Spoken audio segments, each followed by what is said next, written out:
Hey guys, it's Mathel here once again, and today I wanted to show you the build I've been working on, possibly the last build, maybe second to last build of the Abyssal League, and that is the dual strike, or sort of generic attack, Berserker, with using 2 Ellie foils and a whole bunch of Ellie stacking Abyssal jewels, featuring the Shroud of the Lightless chest.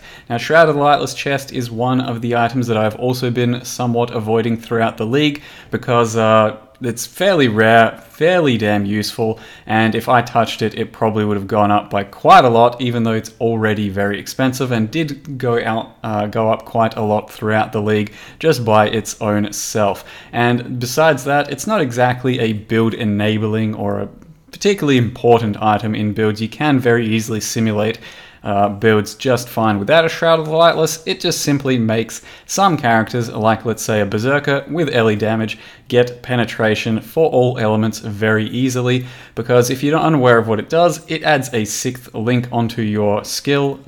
So you can have 5 links, it's always going to have 1 link in there called Elemental Penetration, and that gives you, same as what other Elemental Penetration gems give, 37 penetration at level 20, except this one does it to all elements. So it makes building a character for all elements pretty damn easy, where you can get fire, cold, and lightning, like on triple Ellie foils and a bunch of Abyssal jewels. Makes that pretty goddamn easy to stack a lot of damage and then not worry about the end game resistances against Shaper, Uber-Siri, and all that jazz.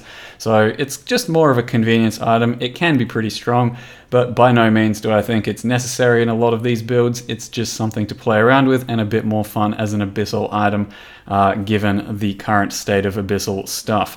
So it is a very nice item. The build I tried to make is a pure elemental dual strike, as well as trying out other skills like Cyclone, Lacerate, Cleave, and all of those work, and all of those are pretty decent. Lacerate, I think, is currently the least favorite of the lot that I've tried, but I've been trying to play around with dual strike because specifically I haven't really done it in quite a while, maybe even ever, at least not since the dual strike threshold has come in, which is pretty damn useful because it saves you a link, not needing melee splash in your links, and then with Ancestral Call these days, it does make attacking pretty comfortable and much more nice for a build like this, so by no means feels bad with the really good attack speed, with the solid damage, and playing my first Berserker for the league. Character's actually insanely fast, does insane damage, and should take it all the way through the end game extremely easily. It may even have the highest DPS of the league that I've had so far in the long run, but we'll have to wait and see for that.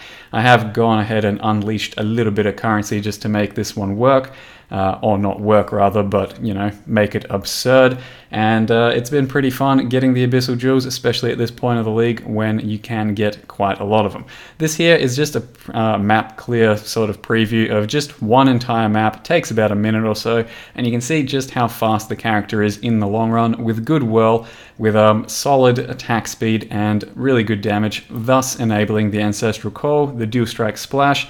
Overall, ends up being really fast and should be an extremely quick up to level 90, extremely quick bosses, and just a strong character overall. However, you probably won't be able to get a Shroud of the Lightless next time. I don't think that's going to be a big deal. Currently, I think just a regular 6th link like an Ellie Focus instead of the Elemental Penetration is pretty much the same amount of damage anyway against the end game, according to my path of building. But had I not used a Shroud of the Lightless, I would have made a character similar to this one with a Pathfinder or an Inquisitor, or just Fizz using a Slayer or a Juggernaut or a Berserker, all with Abysses. So the world is your oyster for this sort of stuff, but of course this is what I've made, and I'll go over it for you, what I've done so far real quick so you can get a feel for what the character has. So to jump right into the extremely important stuff of the character, the aesthetics. Currently, I think this is probably my favorite aesthetical MTX setup of the league, and I built it around the new Harpy supporter pack. Just got the beta one, so the $30 supporter pack, which just includes Flying Penis, as well as the Harpy weapon effect, which has fast become potentially my favorite weapon effect. It does look really cool on a lot of different weapons, but it especially looks really cool in action. So when you see someone running around with it, for example, you get some of these bluish orange swirls and tinges This is just from moving around a bunch, as well as that when you start swinging you get a bunch of that cool stuff. The weapon effect is just really fancy, and the probably best looking thing is the Cyclone, as you can see here.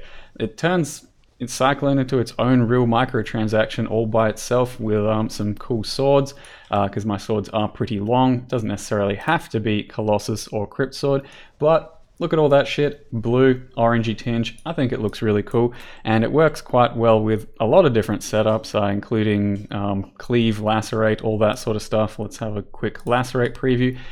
Just going ham, getting lots of cool microtransaction thing.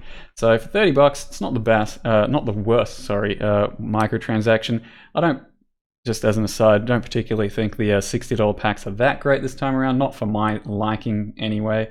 I think Manticore looks alright, but compared to the Abyssal ones and the Seeker, I'm not so sure it's too worth it.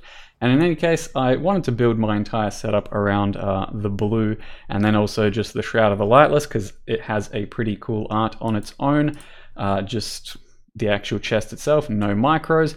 So with that, just went for a Celestial Hood, got the Harbinger Eyes, got my Subjugator Cloak, and a couple of Abyssal things. And overall, I think it's a very suave looking Berserker. So I'm pretty happy with this micro, and feel free to copy it if you want to. Now that the important stuff is out of the way, we'll get to, you know, less important shit like the chest armor itself. So as I said, it's not strictly necessary for a build like this, and I've avoided it for most of the league because I know that my economical destruction would affect this thing, but it's really not necessary. Like, I didn't have to play with this thing because it's really not that incredible compared to other things. It's just fairly nice. It's a pretty easy 6-link, so you don't have to actually link up 6 times, so it saves you some effort there. It's fairly rare, and then ultimately it just makes building some elemental characters a lot easier. So it's a more matter of convenience, I'd say, though it can probably be a best in slot for some characters anyway. The elemental penetration, as I said, 37% elemental penetration to all 3 elements. That's what that does. And the other ambiguous thing is level 20 Shade Form when you use a socketed skill. So Shade Form itself is pretty similar to an Immortal Call. You can see it over here. Buff lasts 3 seconds, got a 45-second cooldown, so 3 seconds up, 42 down, 20% chance to trigger when you use a socketed skill, 50 reduced visibility to enemies, and then it says makes you immune to physical damage and harder for enemies to detect for a duration. So it is nice, but for 3 seconds out of every 45, it's going to be pretty fucking useless. Just at the start of a boss fight might be really nice, like the Uber Trio, for example, and then beyond that, you're really not going to use it at all. So you can see over here, it also makes you in sort of a shade. So starting with the dual strike, attack, attack, there we go, we're a shade, and all of a sudden you can't really see me too well, and then it's gone, 3 seconds, pretty quick, pretty easy. Fairly useless, and then ultimately we do get a bunch of life from the chest itself, and a bit of mana, and a free Abyssal socket. So that's probably the nicest thing there. You get an easy 6th link, and then an Abyssal socket, which in my build is a pretty big deal, because stacking all of these flat early damages is roughly, each of these Abyssal jewels is roughly worth an anger. So an entire 50% aura, which is fairly huge, and I currently have 1, 2, 3, 4, 5, I think 6, 7, and 8 Abyssal jewels, because they're not always going to be better. Something like this is pretty competitive and very good as well, but ultimately the more of these sort of big LE damage ones you can get, the better. And most of these, a couple of these are crafted, and the rest I bought anywhere from 5 chaos to about an exalt. So they're not too expensive. Doesn't even have to be swords. You could maybe do some claws, some daggers, go up here and there, or you could go pure fizz in this sort of build as well, but this one I'm going pure elemental, similar to the one that I did for a Sire of Shard Spectral Throw, except this one's going to be a bit more of a serious business character with some really fast elemental foils and more of a, you know, something that makes sense for this Abyssal stacking. So you get a couple of foils, lots of elemental damage, attack speed, a little bit of crit. These, this one cost me 1 exalt, this one cost me 20c. They're really not terribly expensive at this point.